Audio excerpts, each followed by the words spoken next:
இந்திய அணியின் நட்சத்திர வேகப்பந்து வீச்சாளர் ஜஸ்பிரீத் பும்ரா தான் மிகவும் பிடித்த பவுலர் என்று சிஎஸ்கே நட்சத்திர வீரர் தோனி தெரிவித்துள்ளார்.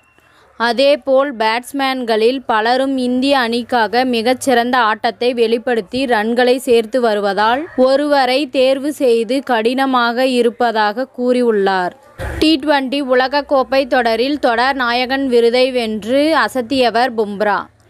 8 இன்னிங்ஸ்களில் விளையாடிய பும்ரா 15 விக்கெட்டுகளை வீழ்த்தி அசத்தினார். சமகாலத்தில் பும்ரா அளவிற்கு எந்த அணியை சேர்ந்த வேகப்பந்து வீச்சாளரும் பேட்ஸ்மேன்களை அச்சுறுத்தவில்லை. இதன் காரணமாக பும்ராவை முக்கிய தொடர்களில் மட்டும் பயன்படுத்தி வருகின்றது.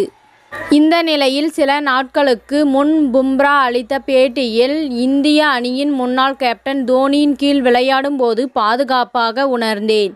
திடீரென விமானத்தில் ஏறி ஆஸ்திரேலியா அழைத்து செல்லப்பட்டேன்.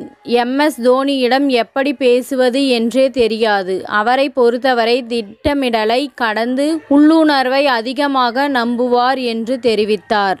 இது தோனி ரசிகர்கள் மத்தியில் ட்ரெண்டிங் ஆகி இந்த நிலையில் தனியார் நிகழ்ச்சி ஒன்றில் CSK வீரர் தோனி பங்கேற்றார். அப்போது தோனியிடம் சமகாலத்தில் சிறந்த பவுலர் சிறந்த பேட்ஸ்மேன் யார் என்று கேள்வி எழுப்பப்பட்டது.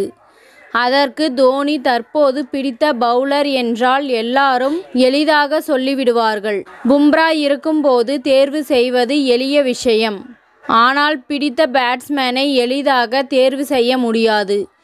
ஏனென்றால் இந்திய அணிக்காக ஏராளமான பேட்ஸ்மேன்கள் மிகச் சிறப்பாக விளையாடி வருகின்றனர். அதற்காக மற்ற பவுலர்கள் சிறந்தவர்கள் அல்ல என்பதில்லை. பேட்ஸ்மேன்களை தேர்வு செய்வது எளிதாக இல்லை. ஏனென்றால் ஒரு வீரர் சிறப்பாக விளையாடுகிறார் என்று பார்த்தால் இன்னொரு வீரர் மிக சிறப்பாக விளையாடுகிறார். இந்திய அணி சிறப்பாக செயல்படும் போது பிடித்த பேட்ஸ்மேனை சொல்ல விரும்பவில்லை. அனைவரும் அதிகமான ரன்களை சேர்க்க வேண்டும் என்று தெரிவித்தார். இந்திய அணியின் கேப்டனாக தோனி இருக்கும்போதுதான் பும்ரா அறிமுகம் செய்யப்பட்டார். யாக்கர்கள் வீசும் திறமையை பார்த்து பாராட்டிய தோனி தொடர்ந்து வாய்ப்புகளை வழங்கி வந்தது குறிப்பிடத்தக்கது. இத்துடன் இந்த செய்தி முடிவடைகின்றது. நன்றி, வணக்கம். மீண்டும் அடுத்த வீடியோவில் சந்திப்போம். மேலும் இதுபோன்ற சுவாரஸ்யமான தகவல்களை அறிய தமிழ் சிறை சேனலை சப்ஸ்கிரைப் பண்ணுங்க, ஷேர் பண்ணுங்க, லைக் பண்ணுங்க மற்றும் கமெண்ட் பண்ணுங்க.